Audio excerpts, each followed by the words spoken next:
Okay, I want to welcome those who are joining this class when you see it for the Morehead Church of Christ Wednesday evening Bible study. We are studying through the Revelation of John, and tonight we'll be in Revelation chapter 13. We will be finishing the chapter, verses 11 through 18. And anyone who has had a serious study of the book of Revelation will know that this is probably some of the hardest material to have to deal with. Some of the hardest material is really in this section and trying to gain understanding. Remember, sort of the challenges we have with this book is it is apocalyptic.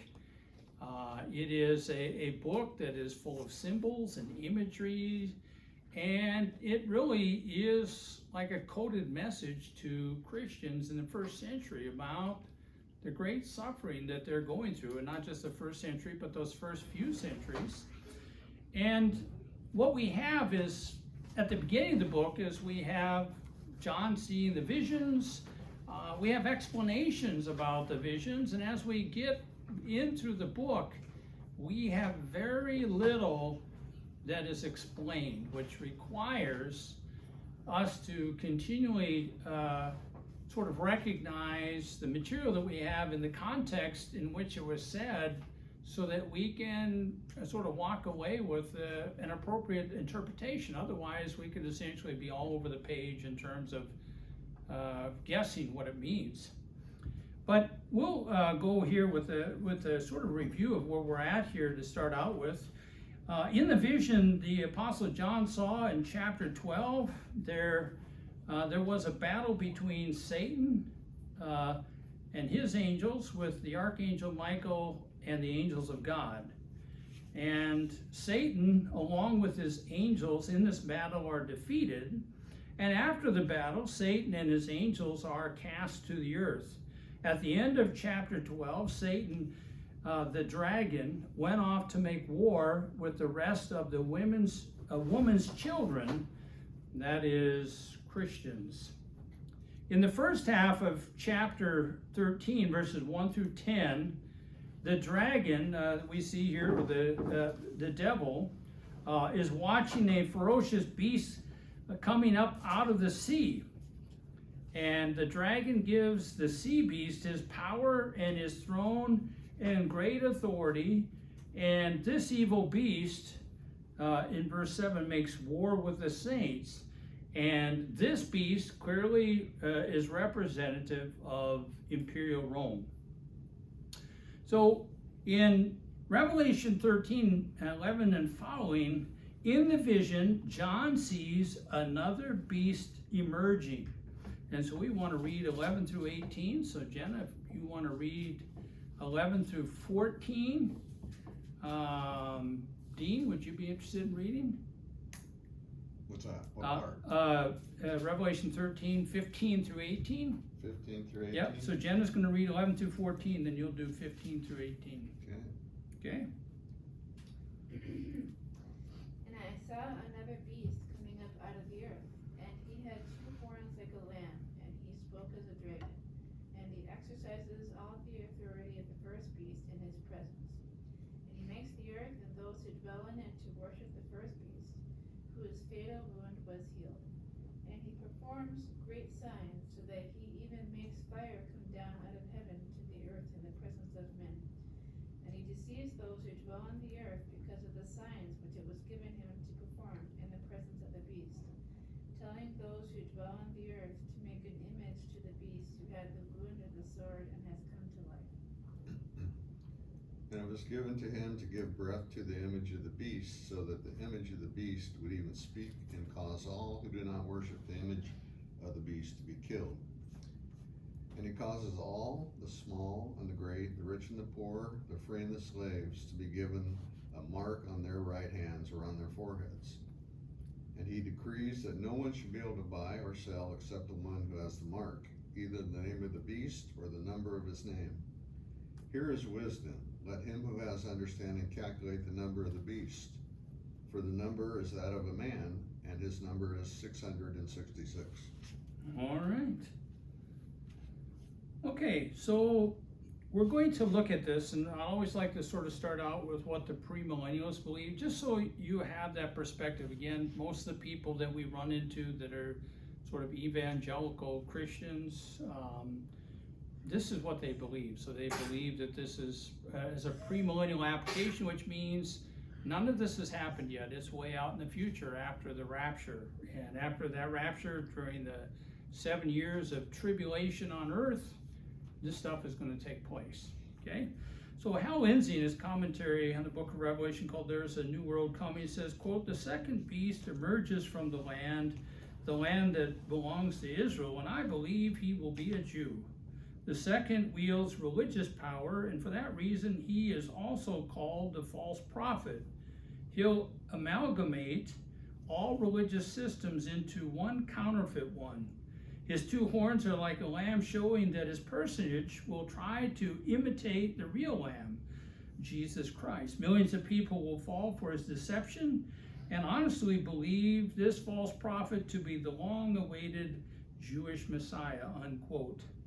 So obviously they have an interpretation that really extends really beyond what the context of the book will allow. John is in Patmos, he's seeing this, he's going to write this down. Who's he going to share it with? With the original audience of that time. And so the idea that this is somehow far out in the future does not fit with the overall context here. The word another in the Greek is allos, and according to Vine's Expository Dictionary of New Testament Words, it means another of the same sort. And so this beast is like the first beast in terms of its hostility towards Christians. He works for the dragon along with the first beast, and essentially they are working in harmony to essentially persecute God's people. The beast, remember, is a word that's chosen here, really means a wild beast. And so the idea, if you think of something that is dangerous, a wild beast is dangerous. This beast is not pet friendly, but it is a dangerous beast, okay? And so this is coming up out of the earth, and I'm not sure exactly if there's any significance out of the earth other than the first beast came out of where? Sea. Came out of the sea. And that seemed to have the idea, more of an application in terms of really the sea of sort of humanity and so forth. So this one kind of came out there. But this one, I didn't find in studying it that it had any real significance other than it's a different location. And so John is seeing this, and John then describes the beast that he sees. And so even though he's going to be described as a lamb with two horns, he is still called a beast. Two, remember, is in biblical numerology, is the idea that it's stronger, more effective than one. And so the idea of it's a symbol for power and strengthening. But you'll realize, looking over at 13 and verse 1, how many horns did the sea beast have?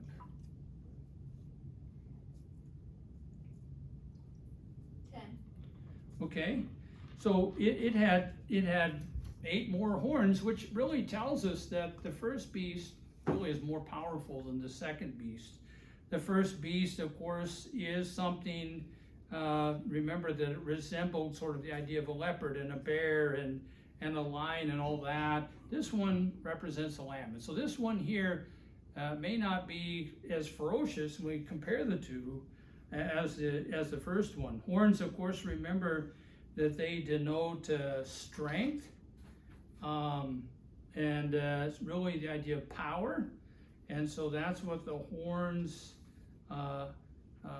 represent here. The International Standard Bible Encyclopedia, in talking about Revelation 13:11, says, in regard to the horns here, it says, however, the two horns point only to the external imitation of the harmless lamb, the horns being mere stubs. And so this beast seems rather impressive in the light of that first beast that came out of the sea.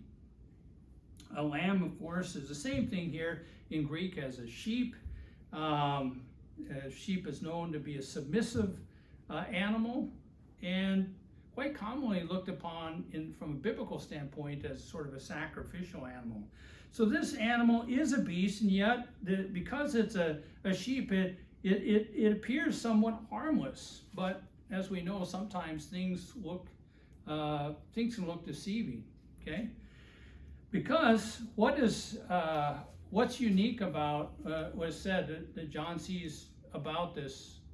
It spoke as a dragon. Okay, he spoke as a dragon, which means he's bad news. I mean, the dragon is Satan, so he spoke like the dragon. And when we sort of think about who the dragon is, it's Satan, so we know this is really about deception. And the idea that that Satan commands obedience as well. This beast, of course, is no friend to Christians. This is a religious persecuting power. And the reason why we know it's religious, of course, is going to go on and say that he sort of forces those to worship the first beast. But we want to take a look at a couple things that will come to light a little later in the Revelation and sort of bring that into the text now. Revelation 16 and verse 13. So Ruthie, if you want to read, I'll give you a chance to read Revelation 16 and verse 13 for us.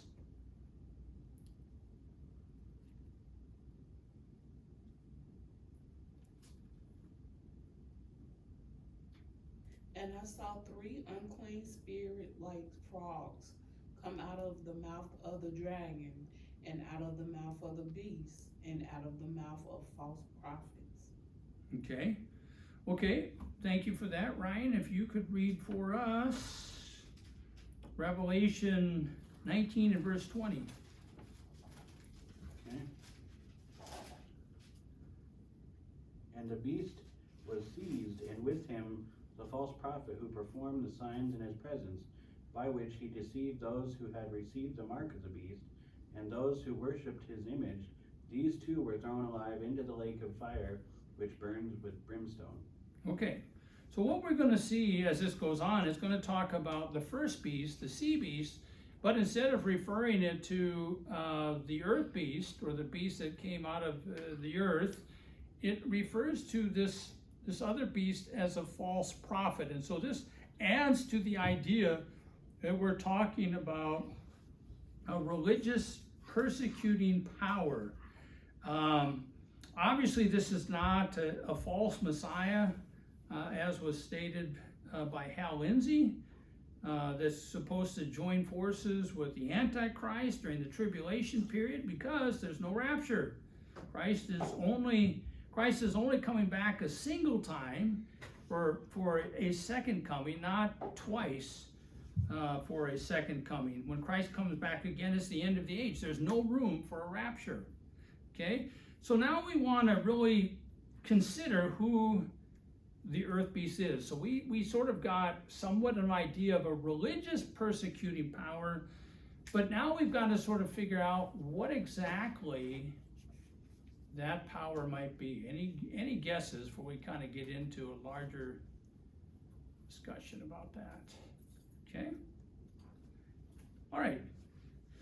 Well, let me present to you the fact that obviously we don't have the premillennial understanding of this. We reject premillennialism, but even among the churches of Christ, there's really two main interpretations. Again, we don't have John telling us exactly who he has in mind. And so this lends itself for some different ideas in terms of understanding who the second beast is. So I'm going to share with you the two. There's other ones that are out there, but these are really the primary ones. If you were to pick up a commentary, for instance,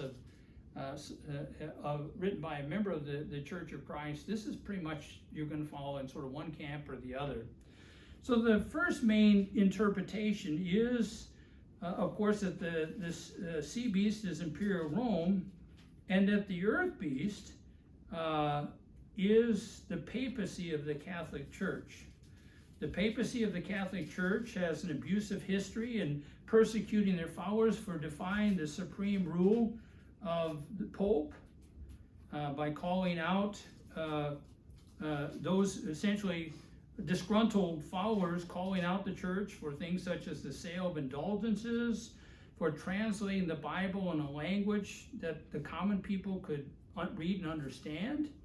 And under the power of the Catholic Church, people were persecuted and put to death. So the Catholic Church really has sort of a notorious reputation that is part of their history. You wouldn't see that today. They don't have the kind of power that they once had that essentially rivaled the power of the Roman Empire itself. Okay, the second main interpretation here is that the earth beast are those who are charged with the enforcement of the people to participate in emperor cult worship of the state of Rome. These enforcers, or they're also called Roman concilia, had delegated power to impose punishment against offenders.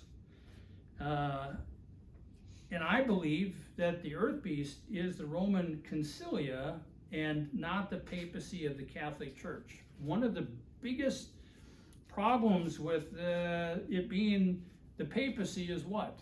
We'll just see if you can. I was just going to bring it up. The Roman Catholic Church didn't exist at this time. Okay, this is one of the biggest problems is that, remember, Christianity sort of is illegal until the time of Constantine, and I believe that it's about 325 AD that Christian becomes legal, which means the Catholic Church comes into power right about sort of the same time or into existence. And so essentially, if this is the Catholic Church, those who are the original audience are never going to have that understanding. Maybe they're going to say, well, it's religious persecuting power of some sort, but they would never think that it's talking about the popes of Rome. And on top of that, like, how would the people reading this understand what they'd be like, the who? You know, like, Yeah. the Roman Catholics, who are they? Right. You know? Right. So there's a lot of things in terms of their persecuting power that probably would fit, but it's actually later in time.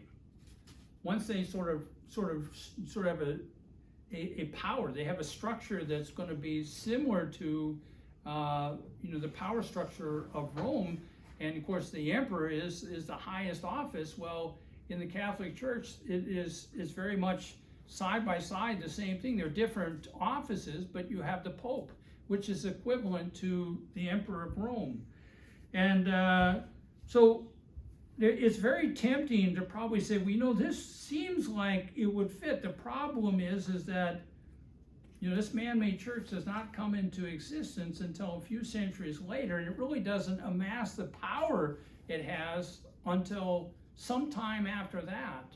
And so it doesn't become a good fit for what we have here. And so I believe, if we're looking at the context, that if you have the emperor saying essentially that I want people to call me Lord, I want people to worship me, this is something that emperors wanted, they wanted to be worshipped, you can't just say that and not enforce it. If you say it, then if people don't do it, then it's really up to their preference and their leisure. But you have to have somebody who is going to enforce it. Who is that going to be? Well, this is why we'll go back to sort of the idea of the Roman concilia. And, again, these were people that had a certain amount of power within their regions, their districts, and they were the ones really responsible for the people in them to comply with really the order of the emperor to be worshipped, because the emperor can't be every place where he has to be worshipped. Okay, so that's what I believe it is, and that's how I'm going to deal with the rest of this lesson here. Any questions before I move on to verse 12 about that? Okay, verse 12, John says he exercises, is talking about the earth beast, he exercises all the authority of the first beast in his presence, and he makes the earth and those who dwell in it to worship the first beast, whose fatal wound was healed. So I'm going to talk a little bit about what sort of the premillennialists think about this. Tim LaHaye, in his commentary on Revelation, says, quote, the the close relationship between these two world leaders is seen in the fact that the false prophet will be given power by the Antichrist himself. His whole purpose will be to work toward the complete dominance of the earth by the Antichrist, including a form of religion satisfactory to the Antichrist. Damon R. Duck, in his commentary on Revelation called Revelation, God's Word for the Biblically Inept, says, quote, he will order everyone to worship the Antichrist and will not hesitate to use force, unquote. So we kind of get the perspective that they have. I want to look at the end of verse 12. There it says, it talks about to worship first beast, whose fatal wound was healed. You'll recall that we dealt with this in the last lesson, and it had to do with Nero. Nero was an emperor that persecuted Christians. Nero apparently had made statements that when he dies, whenever that would be, he would come back to life, and it was a myth. And of course, there are people that, if they're superstitious, are going to believe that, but it was a popular myth.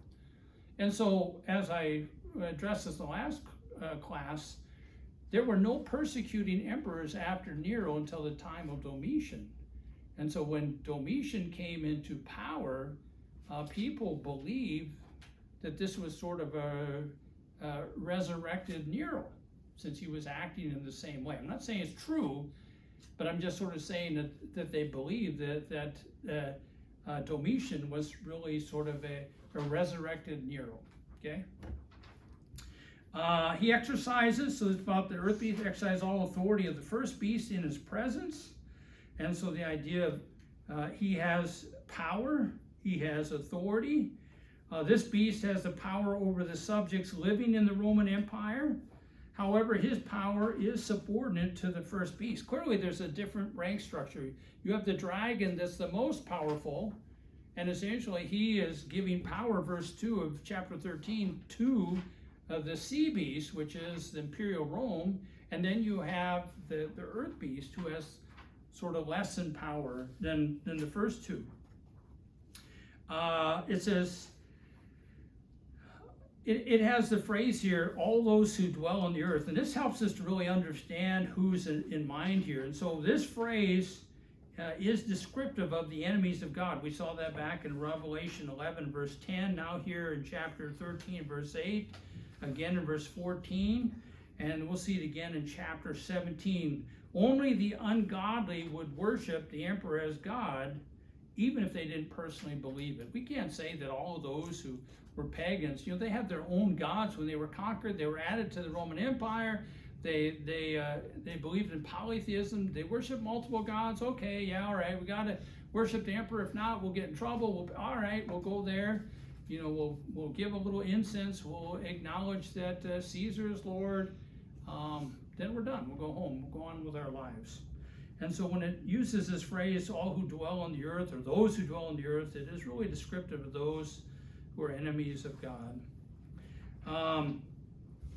Imperial Rome saw worshiping the emperor as deity as an indication of loyalty and patriotism. So yeah, the Caesar really had sort of a prideful mindset, and unlike other Caesars that essentially people would sort of appoint them to deity after the death, it got to the point where you would essentially have somebody like Domitian essentially says, I want people to call me this now. I believe that I'm God, and essentially made this demand that everybody worship him, but it was looked upon as loyalty and patriotism. In other words, why wouldn't you worship this guy? Because it's really unifying. We got all these different gods, and if we had all this one God in common, this would really unite this empire full of people that believe in all kinds of gods. It was expected of citizens was, of course, to put a little incense on the altar before the image of Caesar and declare that Caesar was Lord. This happened at regular intervals, and it was easy for a polytheistic society to comply, but it becomes a real problem for Christians. What is this problem for Christians? What if they were to do this, what would this be in terms of sin? What would this be if they did this? They'd be worshiping a false god. Okay, yeah, it'd be idolatry, right? I mean, essentially the Christian is devoted to Christ.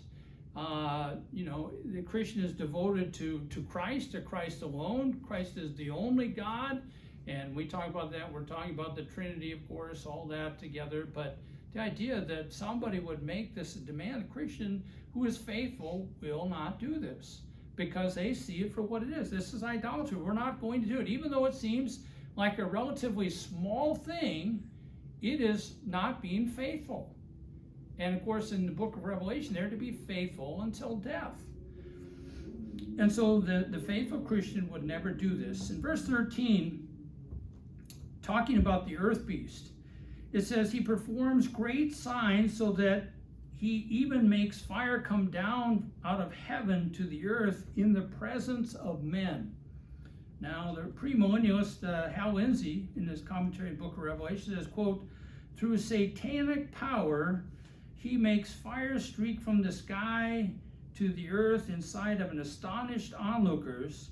Through this and other spectacular miracles, the false prophet will convince most men that he is the God-sent Messiah, unquote. So the word signs here is talking about sort of the miraculous. And this is how the word is being used here. And the phrase here says so that he even makes fire come down out of heaven to the earth in the presence of men. And again, what happens here in relation to the earth beast is reminiscent of the challenge of Elijah the prophet. We can remember that on one occasion he went to Mount Carmel. And you can know that the nation he was ministering to, or a prophet to the northern kingdom, very much heavily involved with idolatry, in worshiping Baal. And there's this challenge, essentially, with 400 prophets of Baal and Elijah. Here's the challenge. We're both going to make altars of wood. We're going to put sacrifices on. Then we're going to both call on our God. And whoever answers, because both essentially believes the other one is wrong, whoever God answers, that is truly the God of Israel. And of course, as you know, the prophets of Baal, they did all kinds of things. They spent a good portion of the day calling on their God to send fire down from heaven and essentially accept the sacrifice and prove that he's God. And of course, they waited all day, nothing. And Elijah is actually mocking him. Said, well, maybe he went to a far country, or maybe he's asleep. He's mocking them. And then finally comes to the point where Elijah does his thing, and he essentially says a prayer. And after that prayer, even after the water was poured over his particular sacrifice, fire came down, and it essentially ignited the altar and all that, proving really from this miracle that Jehovah was God. Yeah, you had mentioned it, but I was going to say he even had him add water to it. Yeah. So Depending on the skeptic you read, the idea is that some think that is like gasoline, you poured gasoline. Yeah. But even at that, you'd need something to ignite it. But that's how desperate people are to try to disbelieve the miracles of God. And in 1 Kings 18:30, it says, then fire of the Lord fell, this is with Elijah, and consumed the burnt offering and the wood and the stones and the dust and licked up the water that was in the trench. It's an amazing thing. But this is reminiscent, the language here is reminiscent of what we read back here. In verse 14,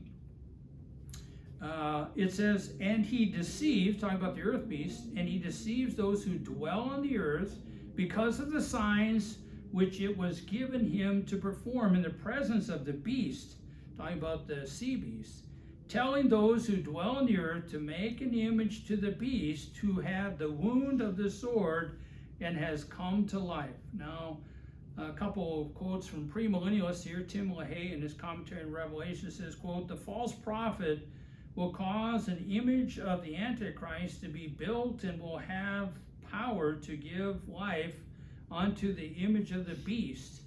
In the midst of the tribulation period, after the Antichrist has been slain and resurrected, the false prophet will cause men to build an image like Nebuchadnezzar's image and will demand that it be worshipped.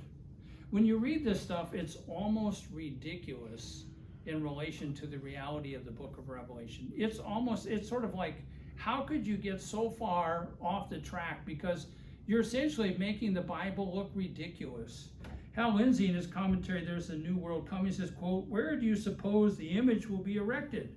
Right in the middle of the reconstructed temple.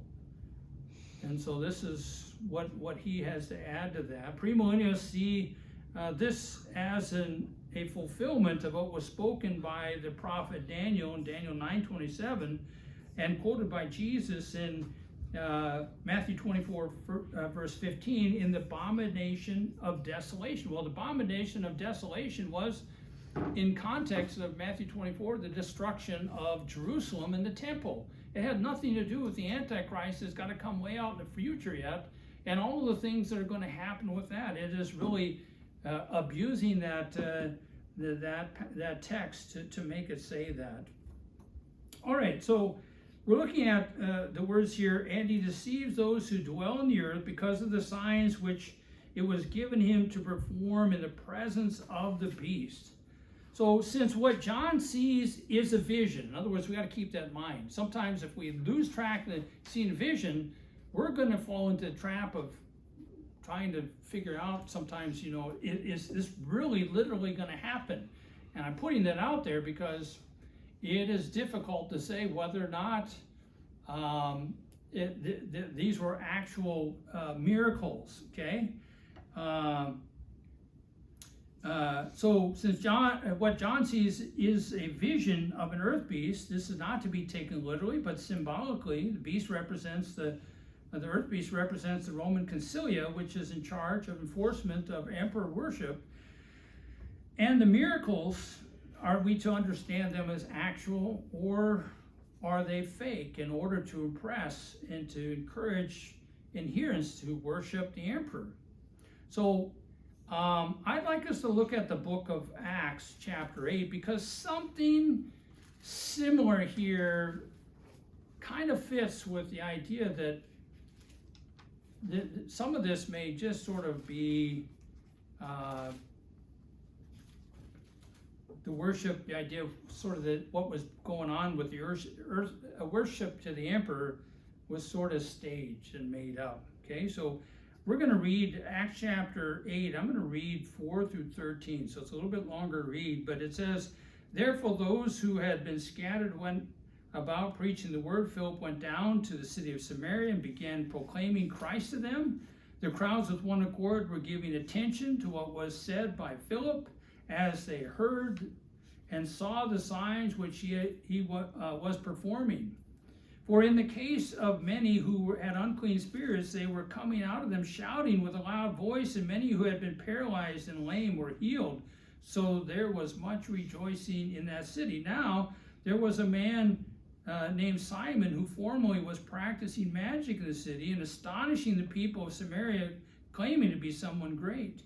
And they all, from smallest to the greatest, were giving attention to him, saying, 'This man is what is called the great power of God.'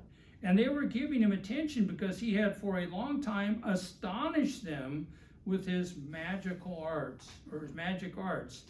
But when he believed Philip preaching the good news about the kingdom of God in the name of Jesus Christ, they were being baptized, men and women alike. Even Simon himself believed, and after being baptized, he continued on with Philip as he observed signs and great miracles taking place.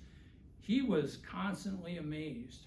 And so I bring that up because there's question about whether these guys had the power to really do that. Now, we know during the time of Christ and the apostles that there was something called demonic possessions. They were, the idea that demons were possessing people. We know what's going on. We know that the power of Satan was increased during this time, during the time of Christ and his apostles. So I don't think that we have to be dogmatic on. Maybe they had the power. Maybe because they had, maybe because of the power of Satan, they're able to do it.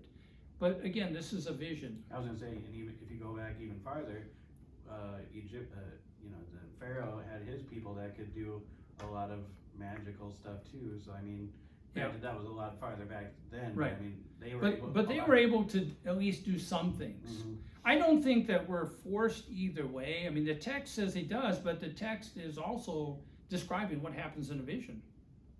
And remember, it's a beast coming out of the earth. So, the idea is we don't know for sure if they had that ability, but we do have some indication that maybe this is probably more so in relation to the actual emperor worship, something that was more smoke and mirrors, okay? So I don't think we have to settle on it. I think we can just sort of recognize that there's the false religion of the emperor worship with its miracles poses itself as a legitimate religion that people should embrace. What better way to sort of bring more people on board than to try to razzle-dazzle them with something that supposedly is, you know, some kind of miraculous activity, and hey, you should worship the emperor because he's divine, okay? So again, going back to text, it says, telling those who dwell on the earth to make an image to the beast who had the wound of the sword and has come to life. Again, remember, those who dwell on the earth are those who are descriptive of God's enemies. They're going to make an image to the beast. And so, again, we're talking about the sea beast. The sea beast is Rome. It sort of encompasses the idea of emperor worship. And so this is talking about manufacturing busts of the emperor, really for distribution for the purpose of popularizing emperor worship. So you've got to produce all these. You've got to make these. You've got to put them out there. And the idea is you have really people that are working for the state, if you will, that are really trying to promote this, and they're trying to get that out there because they want all the people throughout the Roman Empire to have to worship the emperor. Any questions? Verse 15. And there was given to him, that is the earth beast, breath to the image of the beast, that the image of the beast might even speak and cause as many as do not worship the image of the beast to be killed. Okay, so I'm going to read what the premillennialists say here. Tim LaHaye in his commentary on Revelation says, quote, by some mysterious means unknown in the previous history of the world, he, talking about the false prophet, will give life to this image. He will issue an order that all who do not worship him will be killed. Now, this seems strange in a modern society. You know, modern people don't care about sort of an ancient idea, the idea that you're going to have some kind of statue, some kind of image, and then like everybody in cities like New York and San Diego, and you're going to have to bring them all here, and they're going to have to do this. It seems so strange to sort of pull this and try to make it sometime out in the future yet. Damon R. Duck in his commentary on Revelation says, quote, after the image begins breathing, it will also speak.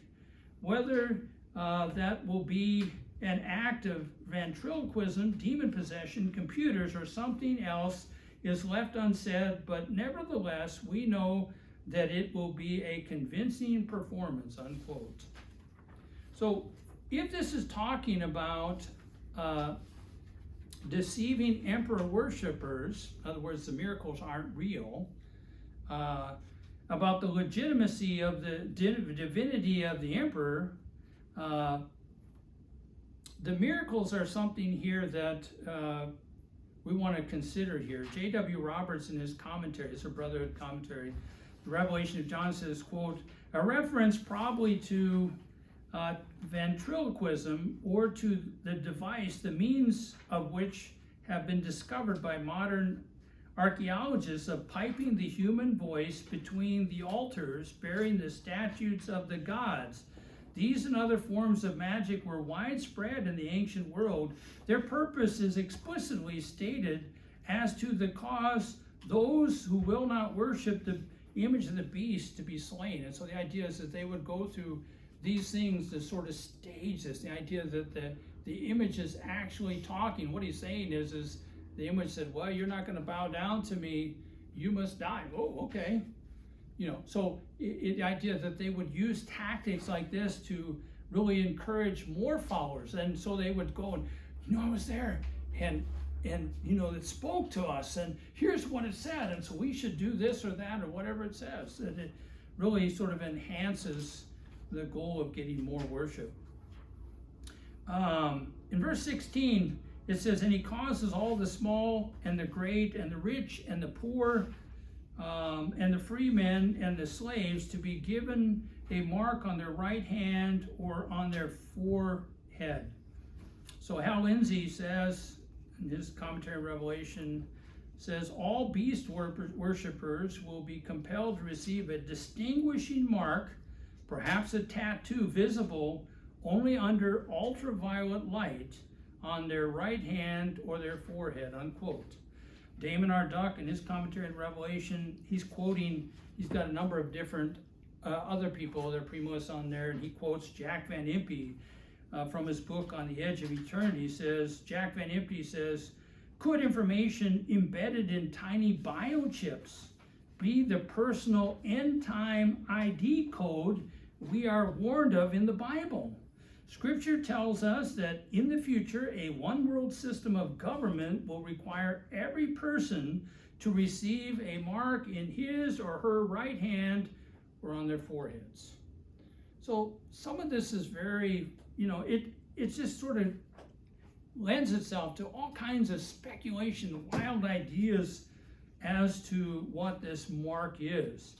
And if we look at the information here, in the Bible, it says to be given a mark on their right hand or their forehand. The right hand seems to be pretty much the idea that that's your primary hand. I don't know if there's really any significance about other than that, or their forehead. So it's something that's going to be in a very visible spot.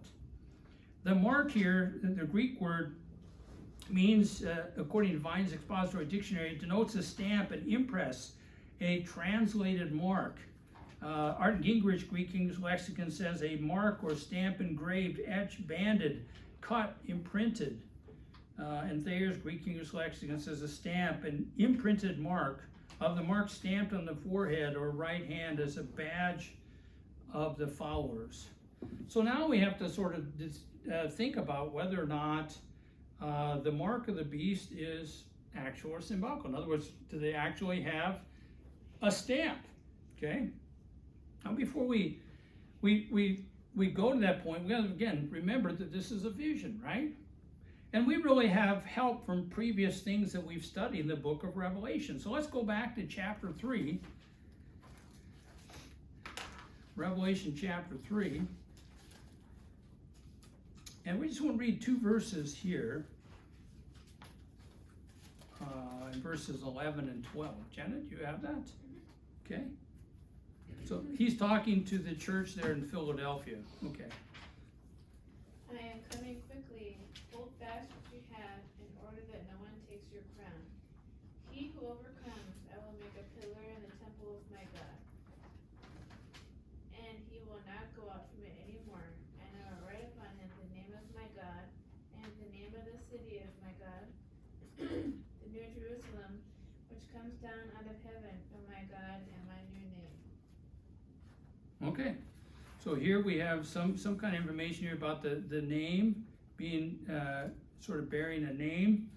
And if we sort of think about sort of simple, the idea is we talk about a crown of life and we're going to a place that is not a material place. Are we really going to have a crown, a physical crown, or is it sort of symbolic of really eternal life? But I think there's a more conclusive one looking at Revelation chapter 7. And Ryan, do you want to read chapter 7, 1 through 8? Okay. After this I saw 4 angels standing at the 4 corners of the earth, holding back the 4 winds of the earth, so that no wind would blow on the earth or on the sea or on any tree. And I saw another angel ascending from the rising of the sun, having the seal of the living God, and he cried out with a loud voice to the 4 angels to whom it was granted to harm the earth and the sea, saying, do not harm the earth or the sea or the trees until we have sealed the bondservants of our God on their foreheads. And I heard the number of those who were sealed, 144,000 sealed from every tribe of the sons of Israel. From the tribe of Judah, 12,000 were sealed. From the tribe of Reuben, 12,000. From the tribe of Gad, 12,000. From the tribe of Asher, 12,000. From the tribe of Naphtali, 12,000. And from the tribe of Manasseh, 12,000. From the tribe of Simeon, 12,000. From the tribe of Levi, 12,000. And from the tribe of Issachar, 12,000. From the tribe of Zebulun, 12,000. And from the tribe of Joseph, 12,000. From the tribe of Benjamin, 12,000 were sealed. Okay, back when we studied this, we recognized that this isn't talking about the Jewish nation. There's some problems with the tribes that are mentioned. There's a tribe of Joseph, and there wasn't no tribe of Joseph. But what we're talking about is really the 12 represents organized religion. So we have 12 times 12, we have 144,000, and these were all sealed. These were God's people. And the idea is that, are we supposed to take the sealing sort of literal or symbolical? In other words, the seal, of course, had to be like a ring or something on a cord, and you would stamp it in clay or in wax, and it would put like a owner, the idea that this is owner, it's marked. You suppose that this literally happened? Of course, the number is only representative. So if the number is only representative of God's people on earth that are incurring persecution, essentially they're going to be spared from really the wrath of God on the imperial Rome. Do you suppose they actually were marked so that God could tell that they were the good guys? You see, that helps us really when we come to this point in terms of the mark of the beast. Everybody's got these wild ideas like, well, back in the 70s, you were talking tattoos and stuff like that. Now they're talking the microchips and all kinds of other stuff. The idea, you gotta have it. But the same premillennialists, they will sort of acknowledge that God's people will be marked, but they don't spend any time sort of saying the same thing, like they're gonna have, a chip, or they're gonna have this, or, maybe have a tattoo. They spend all their time about the mark of the beast, and they really, sort of believe that this is going to be literal. So this is not to be taken as a literal mark. It is a vision. It is symbolic of those who willingly and freely engage in emperor worship. The seal and the mark are an impress distinguishing ownership. The sealing of the 144,000 represented the people that are identified as belonging to God. The mark here given to those who worship the emperor identifies those people that are worshiping the emperor as belonging to Satan. And so there is no literal mark. Okay, any questions about that? Okay, verse 17. And he provides that no one should be able to buy or to sell except the one who has the mark, either the name of the beast or the number of his name. So the premillennialist here, Dr. Jeremiah, David Jeremiah, in his book After the Rapture, an End Times Guide to Survival, says, quote, after securing worldwide worship of the Antichrist, the false prophet capitalizes on this success with a hostile takeover of the world's economic system. No one is allowed to participate in any financial transition without a license, tribulation trademark, or passport for commerce, which will take the form of a mark placed either on one's right hand or forehead. A couple pages over, he says this is a tattoo or a tattoo-like etching. There are no exceptions. Those who refuse the mark are barred from all buying and selling, unquote. It appears that not engaging, if we look at the context of what's being said here, it appears that those early Christians that were not engaging in emperor worship had major implications. Either they were put to death, and for those who were allowed to live, in other words, different places may have taken more severe action, or action sort of graduated in different places. Some were put to death. But those who were allowed to live essentially went through economic discrimination. In other words, you're not going to worship the beast. You're not going to participate in terms of really buying and selling here in the marketplace. And so this would obviously create hardship in their lives. Any questions about verse 17? Okay, verse 18, final verse. Here is wisdom. Let him who has understanding calculate the number of the beast. For the number is that of a man, and his number is 666. So we break down the verse here. Here is wisdom. So decoding the number of the sea beast requires a wisdom. Okay? In other words, we're looking at sort of from a perspective, the idea that, what man is this? Okay? Let him who has understanding calculate the number of the beast. And here, Art Gingrich in a Greek English lesson says the word means denotes the faculty of physical and intellectual perception, then the power to arrive at moral judgments. And then they are to make the calculate the number of the beast. The calculation had to be done using the Greek alphabet, which is the language the Revelation of John is written in. And what you have here is you have people that are appealing to Latin, to Hebrew, and Greek, depending on whatever. So the idea is you assign numbers to letters, and if you do that, and you use different languages, you can come up with different people. Some people believed it was Nero. In other words, we're talking about the person here is Nero. Others believe, of course, if you pick the right language and you run the numbers through that it could be talking about the papacy of Rome. In fact, if you play with the numbers in relation to the letters, there's a lot of different names that essentially that can come up. And so the problem is that people have made determinations earlier that came up with Hitler, and it's obviously that's not going to work going in the future. And I think the problem with this is that it's a misunderstanding of what John is saying here. We're not trying to find a specific person, the name of a specific person, but it's a matter of understanding what the number of the beast is. And he says, for the number is that of a man, and his number is 666. Now, 6 in biblical numerology is a number that symbolizes failure or evil, and it's a number associated with man. What day of creation was man created on? It was created on the 6th day. It represents man. And Hal Lindsey says in his commentary, says the number 6 in the Bible stands for humanity. I believe the meaning of 666 is man trying to imitate the Trinity of God. And so he talks about that.